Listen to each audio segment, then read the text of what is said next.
आज हम आपको बताएंगे इसके बारे में, हाइड्रोजन स्पेक्ट्रम के बारे में। ठीक है, ये बोर्स एटॉमिक मॉडल का सबसे इंपॉर्टेंट पॉइंट था। है थोड़ा सा टिपिकल है, लेकिन समझने की कोशिश कीजिएगा, समझ में आएगा, पूरी तरीके से समझ में आएगा। बस थोड़ी सी आपको मेहनत की जरूरत है। ठीक है, आइए समझते हैं होता क्या है। ठीक है, आपको ये इमेजिन कीजिए कि मैंने एक मीडियम में हाइड्रोजन गैस ली हुई है। ठीक है, बहुत ये थोड़ा सा सही चल रहा। ठीक है, एक मैंने मीडियम लिया है। मीडियम मतलब एक समझ जाइए कि चैम्बर है, उस चैम्बर में मैंने कौन सी गैस भर रखी है? हाइड्रोजन गैस भर रखी है। क्योंकि जो ये आप पूरा पढ़ रहे हैं ना, ये हाइड्रोजन के स्पेक्ट्रम है। ठीक है, जो आप पूरा पढ़ रहे हैं ये आप हाइड्रोजन का स्पेक्ट्रम लाइन के बारे में जान रहे हैं कि क्या होता है, कैसे Lyman series, बामर series, पाश्चन, Brackett series को डिस्कवर किया गया था, खोजा गया था। उसके अलावा दो सीरीज और है, फुल और हम्फ्री, जो आउट ऑफ द सिलेबस है। अब आउट ऑफ द सिलेबस इसलिए सिर्फ नाम लिख के आपको बता दे रहे हैं कैसा होता है। जो नियम इसके लिए लागू है सेम इसके लिए लागू हो जाएगा इसके लिए। ठीक है, जैसे यहाँ में 5 6 7 है, यहाँ 6 7 हो जाएगा, यहाँ सिर्फ 7 हो जाएगा। इस तरीके से समझने वाली बात है। अब स्टार्ट समझिए, एक मीडियम है, मीडियम में आपने कौन सी गैस भर रखी है? हाइड्रोजन गैस भर रखी है। इस हाइड्रोजन गैस में हमने क्या किया? स्पार्क पैदा किया। बिजली के 2 टर्मिनल्स लिए, ठीक है, और 2 टर्मिनल्स के बीच में बिजली जब पास की तो इसके बीच में क्या हुआ? स्पार्क आया। जैसे 2 तारों को आपस में टच कराते हैं, स्पार्क पैदा होता है ना। ठीक है, उस स्पार्क की वजह से क्या हुआ कि इसमें से इलेक्ट्रोमैग्नेटिक रेडिएशन बना। ठीक है, ईएम मतलब वैद्युत चुंबकीय विकिरण का निर्माण हुआ। ठीक है, जो आपको बताया गया था कि वैद्युत चुंबकीय विकिरण क्या होते हैं, ये वही वैद्युत चुंबकीय विकिरण इसमें से बनेंगे। याद आ रहा है कौन कौन से? Gamma rays, X rays, microwave, radio wave, visible range, AM, FM etcetera. तो यहां से ये प्राप्त हो रहा है। अब सोचने वाली बात क्या है कि सबसे पहले जो बामर सीरीज है ना, बामर यानी बामर नाम के साइंटिस्ट ने विजिबल रेंज को सबसे पहले देखा। ये लाइंस शायद आपको कम समझ में आए, तो आप यूं समझिए, जैसे आपको एटम का न्यूक्लियस होता है, केंद्र होता है, ऐसे ही पहली कक्षा, दूसरी कक्षा, तीसरी कक्षा, चौथी कक्षा, 5वीं कक्षा, हर कक्षा से अपना अलग अलग ऊर्जा स्तर है।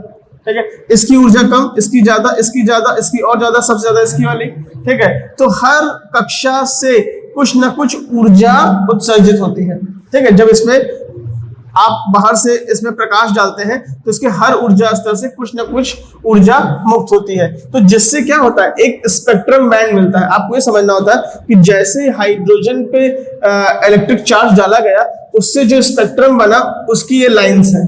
ठीक है, तो जो पहली आपको सीरीज मिली, ये पहली सीरीज मिली, इसका नाम दिया गया लाइमन, क्योंकि उसको लाइमन ने खोजा था। और जो दूसरी सीरीज बनी उसको नाम दिया गया बामर, इसको बामर ने खोजा था। तीसरी पाश्चन, चौथी ब्रैकेट। ठीक है, आपको बुक में ऐसे लंबी सी वो बनी नहीं टेबल, जो आपने देखी होगी, जो बनी थी, गामा, एक्स रे, ऐसे करके पूरी बनी थी। ये वही है पूरी, ये पूरी लाइन से वही बनी हुई है। ठीक है, अब ये जो आपको लाइंस खींची है ना, उसके बीच बीच में हर एक लाइन आपको क्या बता रही है? एक वेव के बारे में बता रही है। यानी इसकी वेवलेंथ अलग होगी, इसकी वेवलेंथ अलग होगी, इसकी वेवलेंथ, ये जो भी आपको एक एक लाइनें दिखाई दे रही है ना, ये अलग अलग वेव्स हैं, ये अलग अलग वेव्स हैं। ठीक है, जैसे मान लीजिए ये हिस्सा जिसको आप ज्यादा पहचानते हैं, विजिबल वाला, दृश्य प्रकाश वाला है। ठीक है, इसमें कितने रंग होते हैं? 7। वेब ग्योर, इसमें 7 रंग होते हैं। अगर आप 7 रंग का नोटिस करना चाहेंगे तो V की अलग तरंग दैर्ध्य आएगी, I की अलग आएगी, ब्लू की अलग आएगी, ग्रीन की अलग आएगी, येलो अलग, ऑरेंज रेड अलग। ये बात समझ रहे हैं? इन अलग अलग तरंग दैर्ध्यों को आप क्या करते हैं? इनकी वैल्यू बनाते हैं। ठीक है, N2। अब ये समझिए कि ये पहली सीरीज के लिए आप N1 का मान 1 रखते हैं। ठीक है, दूसरी सीरीज के लिए N1 का मान 2 रखते हैं, तीसरी के लिए N1 का मान 3, चौथे के लिए N1 का मान 4। अगर आपको थोड़ा बहुत भी दिक्कत समस्या हो रही है तो आप ये समझिए, सीधा सीधा एक सीरीज है, एक सीरीज में पहला आपको क्या मिला है? लाइमन, बामन, पाश्चन, ब्रैकेट, 4, इतनी लाइनें हैं। इन लाइनों का जो फॉर्मूला है वो फॉर्मूला है आपका 1/λ is equal to Rydberg constant R 1/n का स्क्वायर माइनस 1/n2 का स्क्वायर। ये फॉर्मूला पहले याद रखिए। अगर एक बात कहिए, फॉर्मूला याद रख पाएंगे तो ये वैल्यू कहां से आती है? मैंने कहा अभी कि जितनी भी लाइनें दिखाई दे रही हैं इन सब तरंगों की तरंग दैर्ध्य अलग अलग है। ये आपको समझ में आ गया। निकालेंगे कैसे? मुझे कैसे पता कि एक की तरंग दैर्ध्य 400 है, एक की तरंग दैर्ध्य 750 है? मुझे ये मालूम कैसे चला? वेक्टर में v की 400 होगी, r की 750 होगी, पता कैसे चला? उसका पता करने का तरीका था इस तरीके के फॉर्मूले का इस्तेमाल करके। इसको फॉर्मूला निकाला गया जिससे आप पता कर सकते हैं। तो लैम्डा का मान है ना, ये 400 750 किसका मान है? लैम्डा का मान है। तो समझ में आ रहा होगा।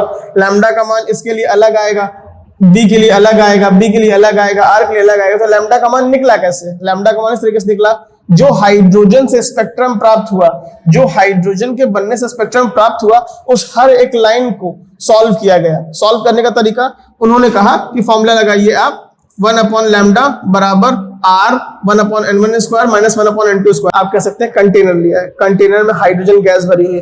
हाइड्रोजन गैस में जैसे आपने बिजली का स्पार्क डाला, इससे कुछ आपको रेडिएशन निकला। वो रेडिएशन निकला, उस रेडिएशन को आपने समझ जाइए कि स्पेक्ट्रम के रूप में प्राप्त किया, जो इस तरीके से दिखाई दे रही है। पहली कुछ लाइनें दिखाई दे रही हैं, फिर गैप है, फिर कुछ लाइनें दिखाई दे रही हैं, फिर गैप है, फिर कुछ लाइनें दिखाई दे रही हैं, फिर गैप है, फिर कुछ लाइनें दिखाई दे रही है। तो जो गैप, जो मेजर गैप यानी बड़े गैप के बाद की पतली लाइनें हैं, बड़े गैप के बाद की दो लाइनें हैं, जो बड़े गैप के बाद वाली हैं, इनको नाम दे दिया सीरीजेस। क्यों? क्योंकि इस लाइन को खोजा किसने था? बामर ने। ठीक है, क्योंकि ये क्या था? ये दिखाई देने वाली किरणें थी, दिखाई देने वाली थी, इसलिए पहले खोज लिया गया। बामर के बाद फिर किसने खोजा? लाइमन ने।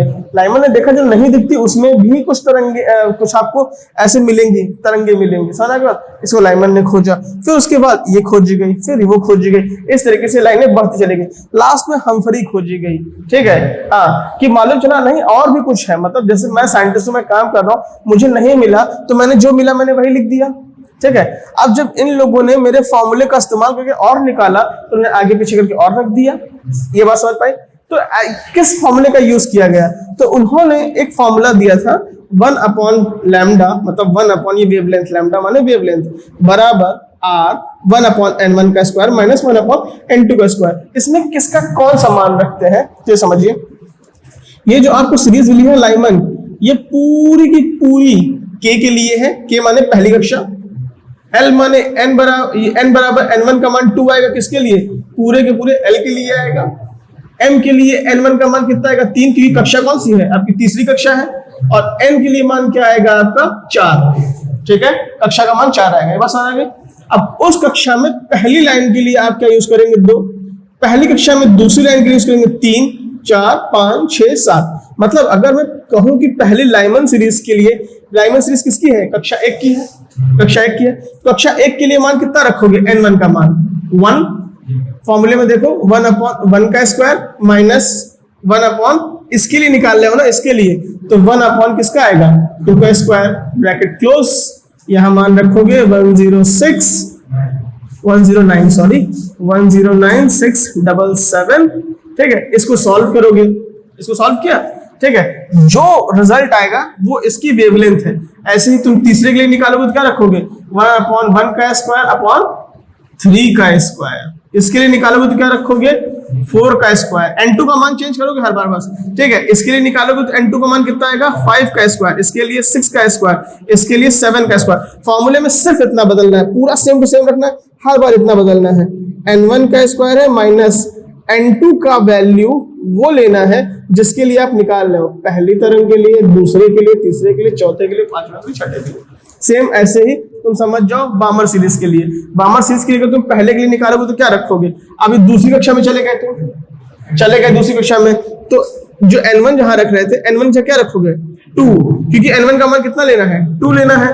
और जब n1 का मान 2 लेना है तो 1/, इसके लिए क्या लोगे? पहली के लिए 3 का स्क्वायर। ठीक है, अगर अगले के लिए लोगे तो 4 का स्क्वायर, 5 का स्क्वायर, 6 का स्क्वायर। ऐसे आप इनको कम पहचानते हो जो बनी हुई है, तुम विजिबली पहचानते हो, तुम विजिबली को उठा लो। विजिबल रेंज में कहां मिलेंगी? 2 में मिलेंगी। ठीक है, अब विज्ञान है। ठीक है, तो आर के लिए कितना लोगे? 3, इसके लिए कितना लोगे? 4, 5, 6, 7, ऐसे करके बढ़ाते चले जाओगे। ठीक है, अलग अलग अलग अलग। और बस हमेशा क्या रखना है? ध्यान रखना है n1 की जगह पे कितना रखना है? 2, क्योंकि दूसरी कक्षा का मिल रहा है। ठीक है, ऐसे पता चला होगा। तीसरी कक्षा के लिए क्या रखना है, यहाँ पे 3 रख देना है, अब यहाँ पे 4 शुरू करना, 4 5 6 7 स्टार्ट करना, यहाँ शुरू करना तो यहाँ 4 का स्क्वायर रखना, ऐसे करते रहना। इस तरीके से करते करते हर पॉइंट पे जब निकाला गया तो एक लंबी चौड़ी सीरीज बन गई घटते से बढ़ते क्रम में। वही जो सीरीज आप में बनी हुई है इलेक्ट्रोमैग्नेटिक स्पेक्ट्रम, ठीक है। हाँ, और उसका आप देखेंगे इलेक्ट्रोमैग्नेटिक स्पेक्ट्रम में सबका वेवलेंथ ऊपर रीडिंग में लिखा हुआ है, 10 के पावर 6, 10 के पावर 5, 10 के पावर ये, 10 के पावर वो, समझ पाए। वो सीरीज सिर्फ किताब में बनी, मैं आपको ये बता रहा था कि वो निकला पूरा कैसे। क्लियर, ये भी क्लियर रहना चाहिए। तो पूरा बना कैसे है, ये कहानी थी। इसमें कुछ लिखना है तो उतार लीजिए, अगर इसमें आपको कुछ उतारना है तो उतार लीजिए।